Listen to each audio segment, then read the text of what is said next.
ကိုကလေးတွေတော်လားမတော်လားစမ်းသပ်ဖို့ရတော့မှတ်ကြောက်တယ်မို့လိုတာပေါ့လို့တော့ကျွန်တော်အခု WRO မြန်မာလိုဟာမျိုးနဲ့ပြိုင်တဲ့ချိန်မှာ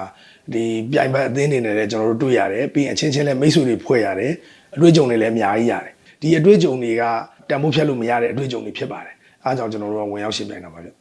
ကျွန်တော်နာမည်ကတော့ဒေါက်တာမိုးစောသွေးပါကျွန်တော်ကတော့ We Are Genius Stand Education School ရဲ့ founder တယောက်ဖြစ်ပါတယ်ကျွန်တော်စီကကလေးတွေကမနစ်က WRO မြန်မာမှာ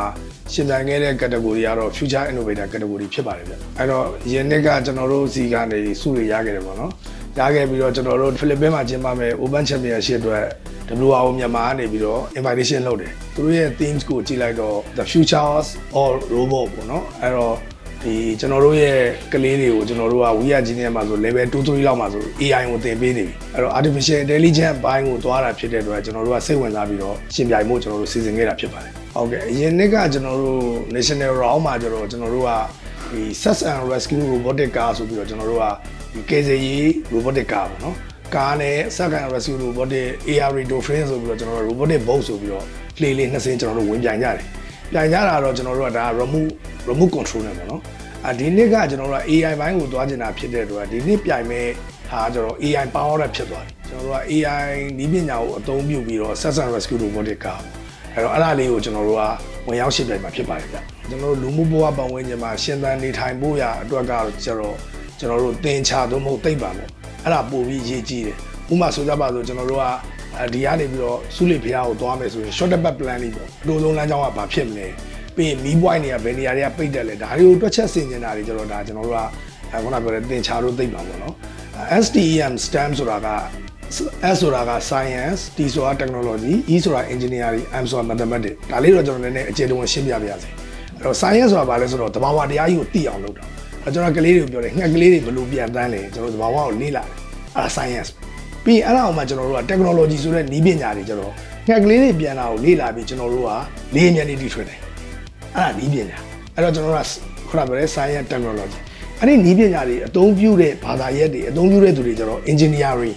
engineer လို့ခေါ်ကြတာပေါ့ပြီး mathematics ဆိုတော့ဒီ head of the science ဆိုလိုချင်တာက STEM ဆိုတဲ့ဘာသာရပ်ကကလေးတွေအတွက်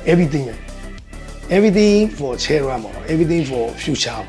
ပေါ့အဲ့တော့ကျွန်တော်တို့က cutting edge ဆိုတဲ့နောက်ဆုံးပေါ်နည်းပညာတွေလေ့လာဖို့ရယ်ကျွန်တော်တို့ရဲ့သားသမီးတွေကိုကျွန်တော်တို့ကအာကာသယာဉ်မှူးတော်၎င်း software engineer ဆိုတော့အမြင်ကြီးမှန်းထားတဲ့လူတွေအတွက်ကဒါမရှိမဖြစ်ဘာသာရပ်တစ်ခုအနေနဲ့ကျွန်တော်ကယူဆတယ်ဒီကမ္ဘာလုံးကလည်းလှုပ်ဆောင်နေကြတယ်ဖော်ဆောင်နေကြတယ်အဲ့အတွက်ကျွန်တော်တို့ကစူးစမ်းပြီးတော့အခုလိုမျိုး WRO မြန်မာတို့ဘာတို့နဲ့ပူးပေါင်းပြီးတော့ကျွန်တော်တို့ကလေးတွေကိုဒီ Stand Education မှာထူးချွန်ပြောင်မြောက်တဲ့ကလေးတွေဖြစ်အောင်ကျွန်တော်ကဝင်ရောက်ရှင်ပြိုင်နေဖြစ်ပါတယ်အဲ့ဒါတော့ရှင်းပါတယ်ကျွန်တော်တို့ဆိုပြင်ဦးလွယ်မှာအခြေစိုက်တယ်ဒါပေမဲ့ကိုကလေးတွေတော်လားမတော်လားစမ်းသပ်ဖို့ရတော့မှတ်ကြောက်တယ်မို့လိုတာပေါ့လို့တော့ကျွန်တော်အခု WRO မြန်မာလိုဟာမျိုးနဲ့ပြိုင်တဲ့ချိန်မှာ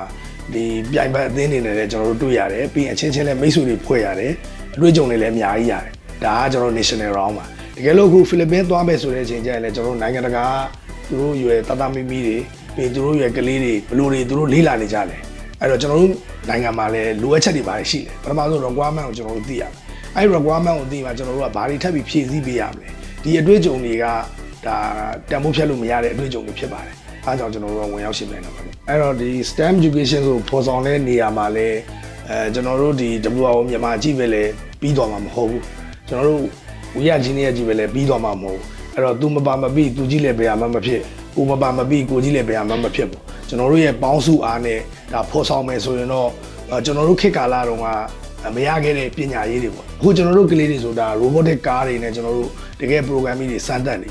အဲ့ဒီအနာဂတ်ကိုဖော်ဆောင်ဖို့ရအတွက်အတူတူလက်တွဲပြီးပူးပေါင်းပါဝင်ဖို့ကျွန်တော်ဖိတ်ခေါ်ချင်ပါတယ်